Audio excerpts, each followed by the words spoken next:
Good morning guys. आशा करते हैं आप लोग बहुत अच्छे होंगे। चलिए कार्तिक मास की एक कथा और पेश करते हैं। मैं सुमरी माता शारदा बैठे जिह्वा आए, कार्तिक मास की कथा लिखे विजय हर्षाए।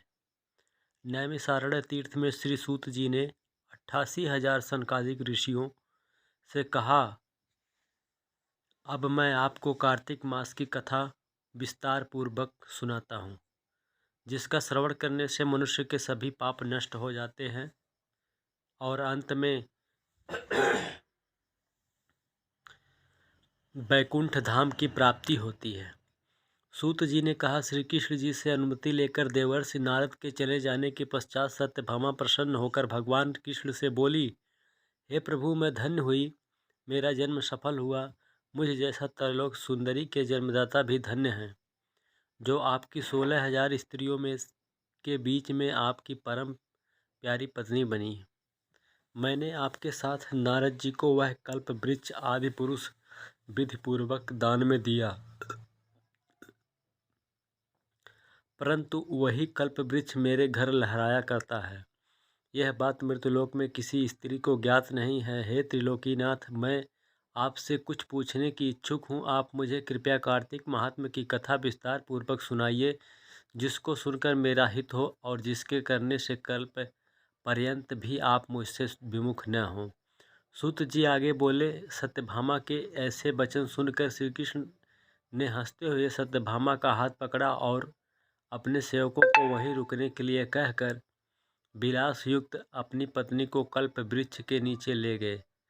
फिर हंसकर बोले, हे प्रिय, 16,000 रानियों में से तुम मुझे प्राणों के समान प्यारी हो। तुम्हारे लिए मैंने इंद्री एवं देवताओं से विरोध किया है। हे कांते, जो बात तुमने मुझसे पूछी उसे सुनो। एक दिन मैंने श्री कृष्ण तुम्हारी सत्यभामा इच्छा पूर्ति के लिए गरुड़ पर सवार होकर इंद्रलोक जाकर कल्प वृक्ष मांगा। इंद्र द्वारा मना किए जाने पर इंद्र एवं गरुड़ में घोर संग्राम हुआ और गौलोक में भी गरुड़ जी गौओं से युद्ध किया। गरुड़ की चोंच की चोट से उनके कान एवं पूंछ कटकर गिरने लगे, जिससे 3 वस्तुएं उत्पन्न हुई। कान से तंबाकू, पूंछ से गोभी और रक्त से मेहंदी बनी। इन तीनों का प्रयोग करने वालों को मोक्ष नहीं मिलता। तब गौओं ने भी क्रोधित होकर गरुड़ पर वार किया, जिससे उनके 3 पंख टूटकर गिर गए। इनके पहले पंख से नीलकंठ, दूसरे से मोर और तीसरे से चकवा चकवी उत्पन्न हुए।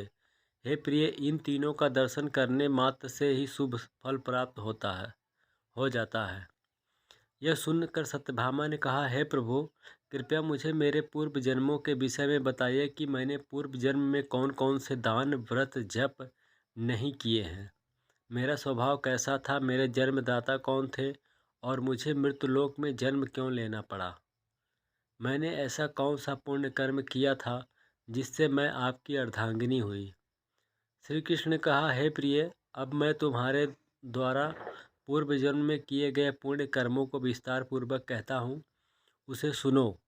पूर्व समय में सतयुग के अंत में मायापुरी में अत्रि गोत्र के में वेद वेदांत और ज्ञाता देव शर्मा नामक एक ब्राह्मण निवास करता था।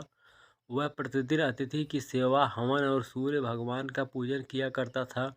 वह सूर्य के समान तेजस्वी था। वृद्धावस्था में उसे गुणवती नामक कन्या की प्राप्ति हुई। वह पुत्रहीन ब्राह्मण ने अपनी कन्या का विवाह अपने ही चंद्र नामक शिष्य के साथ कर दिया। वह चंद्र को अपने पुत्र के समान मानता था और चंद्र भी उसे अपने पिता की भांति सम्मान देता था। एक दिन वे दोनों कुश व समधा लेने के लिए जंगल में गए। जब वे हिमालय की तलहटी में भ्रमण कर रहे थे, तब उन्हें एक राक्षस आता हुआ दिखाई दिया।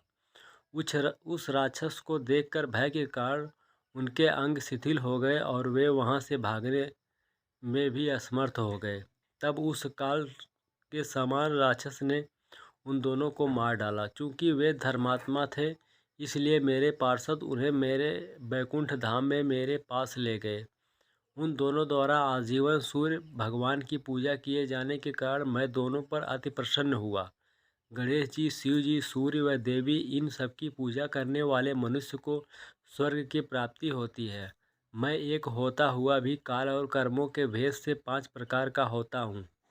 जैसे एक देवदत्त, पिता, भ्राता आदि नामों से पुकारा जाता है। जब वे दोनों विमान पर आरूढ़ होकर सूर्य के समान तेजस्वी रूपवान चंदन की माला धारण किए हुए मेरे भवन में आए तो वे दिव्य भोगों को भोगने लगे। ये थी कार्तिक मास की दूसरी अध्याय कथा। ज़्यादा से ज़्यादा लाइक और शेयर करें। थैंक यू, धन्यवाद।